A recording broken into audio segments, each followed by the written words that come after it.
Everyone, thank you for taking your time out to join me today. Very important mission at hand and a lot to cover. But I would trust that you would be able to set some time aside for me to pass some information on to you that is very critical in this moment because of what we currently face here in a compound. And it is a sad thing, to be honest, that having gone through what we've gone through, having suffered what we've suffered through as a people, we still find ourselves behind the eight ball, not for lack of leadership, at least not this time. The challenge is that the wedge that has been put between the people on this land has been so great. Our minds have been conquered for so long. We've yet to realize or awaken from the current spell that we're under. Now, in history, it has shown us that many who have came forward and fought for righteousness, who have stood up for the right things, who have given their lives and sacrificed so much for the rights of people, for the freedom of people, and for the dignity of people. Why do we always wait till we lose these people to honor them, to respect the work that they do and the sacrifices they make? Why do we sing about redemption songs? Why do we sing about revolution? Why do we sing about freedom? Why do we talk about justice, rights, and yet we're not prepared to stand up for it? Now, a lot of times we end up hearing one side of a story and we then embed ourselves in that information, not knowing if it's factual, not knowing the sources and the grounds as which it's coming from, what are the motivations and who are the key players.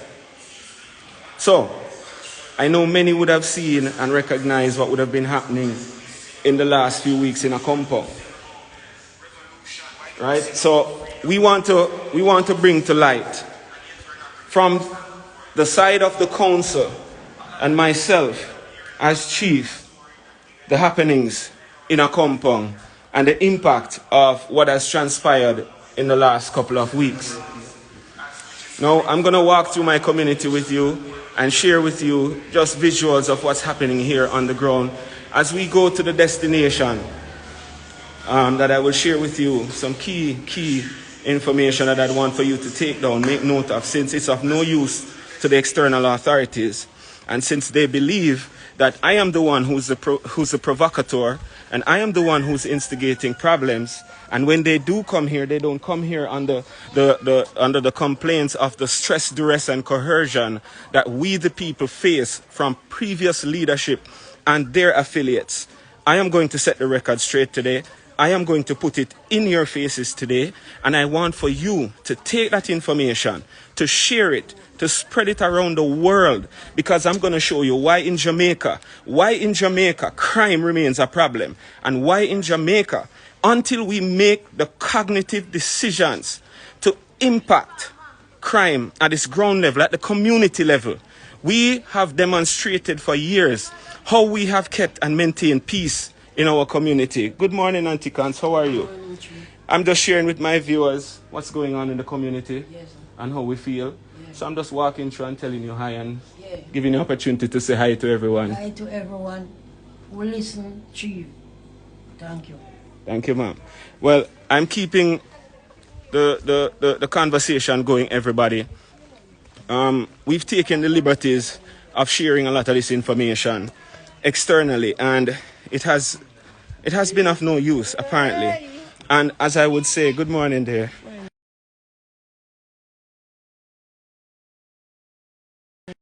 The problem that we face now in this are not willing to take the decisions and make the necessary actions or make the necessary decisions to correctly address crime.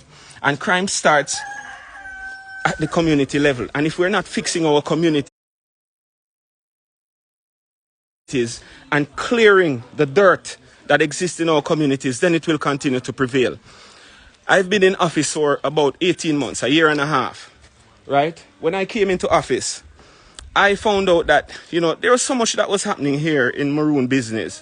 And I myself made it a point of duty to try and understand. This was about maybe 5 or 6 years ago. And I attended a few meetings that had to do with Cockpit Country, demarcation, and concerns around mining in Cockpit Country.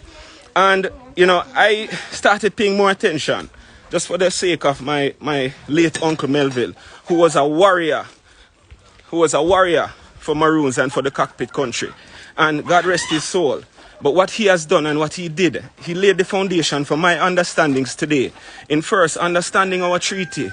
Second, in understanding the land, being able to identify and describe it. But then to sit and watch others determine where our borders fit and where our borders lie. That was not an issue until we had, it was an issue up until 2013, when we, the Maroon Council, were a part of a stakeholder group. It's called the Cockpit Country Stakeholder Group. And that entity was a part of a massive exercise which included government agencies, University of the West Indies, and other professional entities. This mission was to identify what in today's language is Cockpit Country. Now, I'm going to come back to that. The challenge is, morning, Brad. The challenge is, a lot of what was being discussed and aligned on would have been considered the voices of the parties, the stakeholders from within Cockpit Country. Now, the Maroons have a very, very, good morning, a very significant claim as it relates to Cockpit Country. Why is this? Cockpit Country is a designated land protected by treaty under 1738 that was signed with the 1738 Peace and Friendship Treaty that was signed with the British. Now, this treaty remains in force as per Clause 4 of the Jamaican Constitution, which says all existing laws prior to the notice of this order in council 1962 remains in force. It also said that the only way we part from this agreement is if both parties to that agreement agree to walk away from it.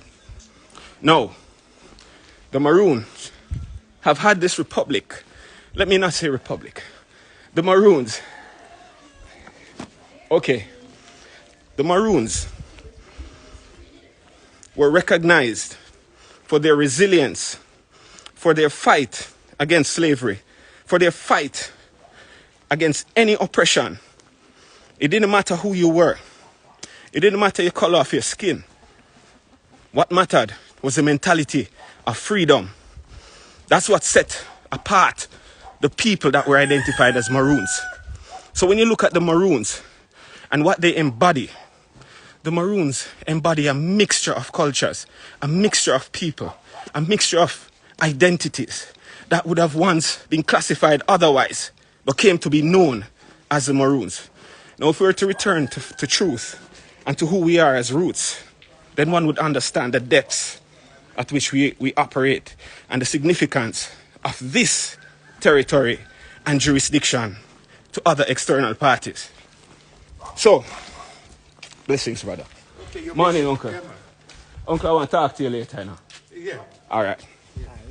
Later we talk. Cool. Now, this is a compound, people. Very peaceful community. Look around. Right? This is my community.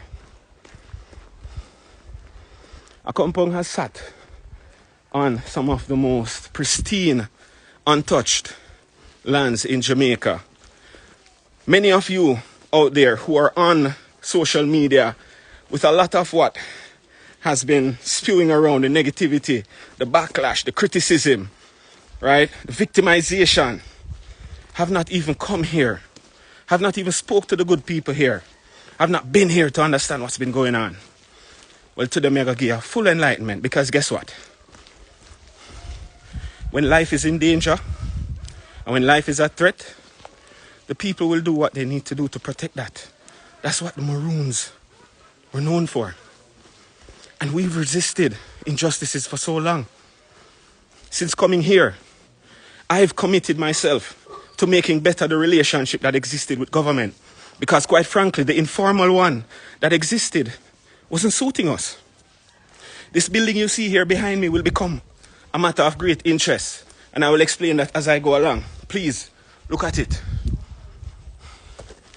Because the players involved are part and party to this that we're experiencing today.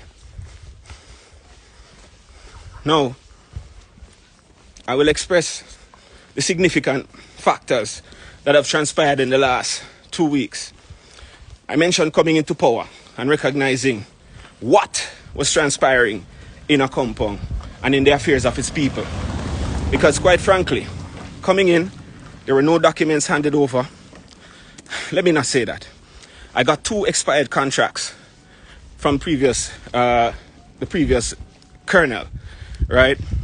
The contract for the telecommunication poles that are being rented in the community. I received, they were both expired, by the way. I received one bank book, which had one account listed in there, a JMD account. It had 2,400 Jamaican dollars in it, right? He told me he had nothing else to hand over to me. I got one of the community, one of the stamps, one of our administrative stamps, which says the sovereign state of a compound. And the other one I received later after was the full Maroon Council stamp. These stamps have been in existence for quite some time. Now, since coming into office and recognizing that there's very little to go off of, we engaged in a serious audit. An audit of the books of the community, an audit in the state accounts, and an audit of individuals who are affiliated with the state. Now please, grab your pen and paper and take notes, right? Because we'll be going through a lot today. Miss Delcy, how you doing? All right? Huh? What you say? Keep the faith. Keep the faith. I know what our old niggas say about you. Do your work. Thank you, ma'am. Because they cannot stop you. Thank you, God ma'am. have your back. Thank you, And ma'am. no matter where them are planning, tell them mash up. Thank you, ma'am. Anybody where they on Facebook or post, tell them to go where them are nasty. Defamation. Bring the girl that we start to cuss you on Facebook. Tell her to come in the Maroon Town. As the whole of we have our spot. Love your cuz. Love your cuz. I'm love all you. Yeah, man. Come on. Don't bother with me. You know what's going on. I see Rex killing it. How you do? How you do, Master Wilbert? All is well? Later I'm come talk to you, alright? Alright. Sorry, everybody. Just going through my community. So, just so you know, I'm being very open today because you know what? As I say, if the external authorities have no reason or use for the information I have, then I am now prepared to share it with you all. I'm working with all these files and I'm going to open them and share them with you today because this foolishness must stop. This foolishness must stop. Now, as I said, we have detected irregularities coming into office, right? And one of the challenges we faced was trying to understand the players who were here with us in the prior administration, who was here for almost 11 years. We almost didn't have an election, by the way.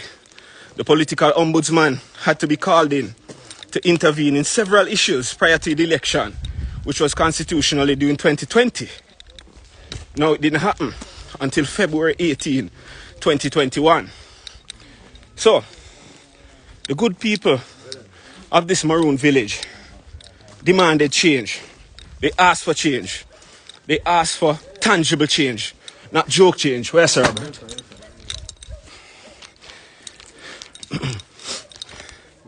Legal action anytime soon. This was what they chose. They chose this for leadership. They chose change. They chose a new agreement, a new way of operating as Maroons, right? Time changes. And so we have to now take control of the things that affect us and the things that impact our lives as indigenous people. Why? Because the hands that would appear to serve us aren't actually serving us. As a matter of fact, the positioning has been more discriminatory than anything else. Now, this building you see behind me was listed as the central solar bank of a compound. A groundbreaking ceremony which took place here, I believe it was in 2017 or 2018, right? This building was earmarked for a town hall, meaning it would house the offices of the chief, it would house the administration, meaning the council, the full Maroon Council, and would conduct any other state or community business here in this building. It was later informed, mind you, this groundbreaking was witnessed by Justice of the Peace and a minister of the church here in a compound and members of the community. This ground that we're standing on is a former burial ground. So that too was of much contention when it was being built in the community. Please hold this for me. Now, let me explain to you what was happening here. We started asking questions. What were the plans for the operations of this bank? And who were the players? Now, the bank was supposedly where, you may or may not know, currency that was developed by the name of Lumi. That was put out. You'd have seen it. You'd have heard about it. It's still there. It's doing what it needs to be doing. It's doing what it's doing. And the main player, guy by the name of, well, formerly known as Timothy McPherson, right, who was a main player and an affiliate of former Colonel Williams. When we came and started asking questions regarding the operations of Lumi, the structure that is now being put up, and the relationship to the community, we could not get any information. Several letters have been written by the council to Mr. Williams and others from the community who have challenged what the operations of this entity is supposed to be. So very soon after, Mr. Williams and Mr. McPherson had a disagreement. I'm not privy to what the disagreement stemmed from or why there was a disagreement, but I know they fell apart. Mr. McPherson went away for some time, and then we came right up to an election to which the office of the chief then transitioned. Now, in more investigations coming in, I found a bank account that was not disclosed to me by former Colonel Williams. Actually, I found 3 additional bank accounts that were not disclosed to me by former Colonel Williams. When we went in and examined one specific account that was created under the existing entity, a Compound Development Foundation, which was established from 2005, prior to Mr. Williams, a US dollar account was identified under the name of Ferron Williams and Timothy McPherson. Through that account, between the period, I'm going to show you this building. Very, very nice. It was built. It's been locked up for over a year and a half since I've taken office. I've deliberately not come into this building for the sake of facilitating an investigation, which I would have hoped. Look, you can see it's very dirty. It's been locked up. We came in and did some cleaning the other day, but the investigation has since not begun, having made reports to relevant authorities to the findings. In this US dollar account, my beloved people, approximately $1 million US dollars transitioned through this state account between 2017 and 2019.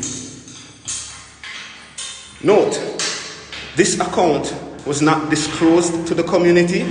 It was not opened in accordance with the protocols established for the operation of state accounts. When we found this account, we then encountered a significant amount of pressure from former Colonel Williams and threats at the time, which we chose not to substantiate, but left it nevertheless for what it was, a threat and intimidation tactic. Nevertheless, close to $1 million US dollars passed through our state account. And when asked about this account, Mr. Williams denied any knowledge of this account or existence of any such account. As I would have told you, Mr. McPherson has been nowhere to be found for the last 2 years. Now, I will show you a Compound Development Foundation Limited 2005 USD savings. I will show you transactions that are coming in. 111,000. These are now all withdrawals taking place, right? 272,000 coming in. All transactions coming out, right? Periodically we saw these large sums of money coming in, and then money's going out, right? And they were only being withdrawn by 2 persons. Here we go again, 65,000 coming in, 45,000 coming in, 70,000 coming in, right? 54,000 coming in, right?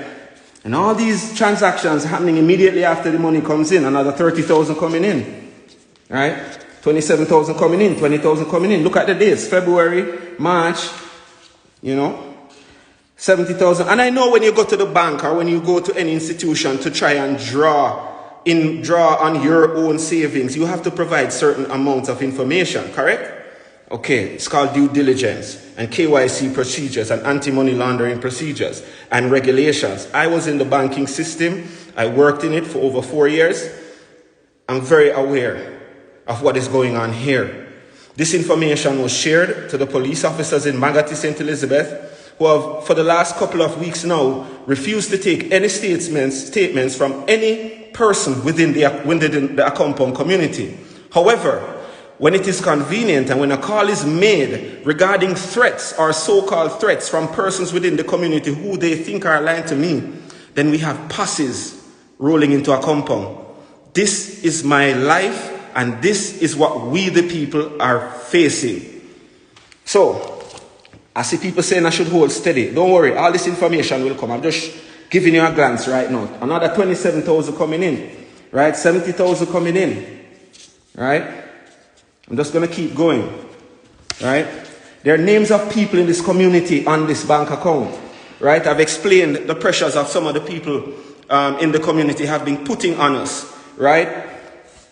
60,000 again coming in. Just look at all those negatives. And by the way, the other colonels on the windward side of the island who are a part of what they call the Maroon Secretariat. The Maroon Secretariat is also involved here because this scheme also involved them.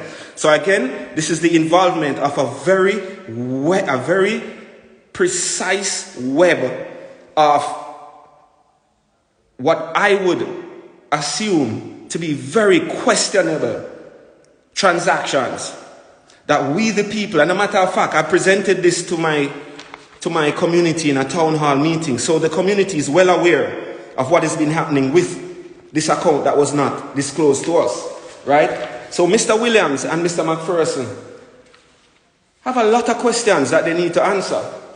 Now, having realized that we're not getting the necessary response from the external authorities, mind you, after making that report in last year, I think it was July, to the Magati police, they advised that I take it a step further and go to MOCA, which is a major organized crime task force in the island.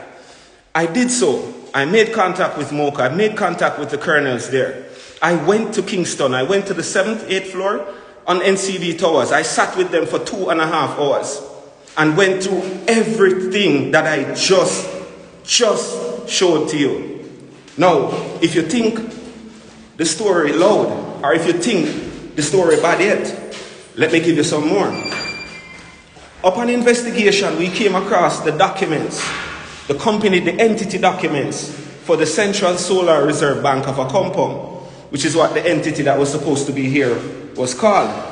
We found the structure of the agreement to which the state owned 50% of the entity. 40% was being held in a holding company controlled by Mr. McPherson himself for so-called Maroons externally. Another 10% was being withheld for a potential investor, to which no one had the idea this investor was. When we went into the depths of the files and looking at where the transactions were coming from, one of the accounts was an entity, one of the deposits, well, several of the deposits came from an entity that originated in St. Lucia, right? And that entity, right, is what we suspect would have been the shadow for many other illicit players in this game and this charade that the Maroon people have had to suffer with for the last 2.5 years. We found out that this entity that we're looking at here and the structure of it involved a man by the name of Jan Marszalek. You can go look him up. He was listed as the world's most wanted man in 2020, July 2020. We have records of people witnessing him coming here in a compound. Mr. Marszalek is still unlocated. His means of moving about have been recognized as single-use planes, which he used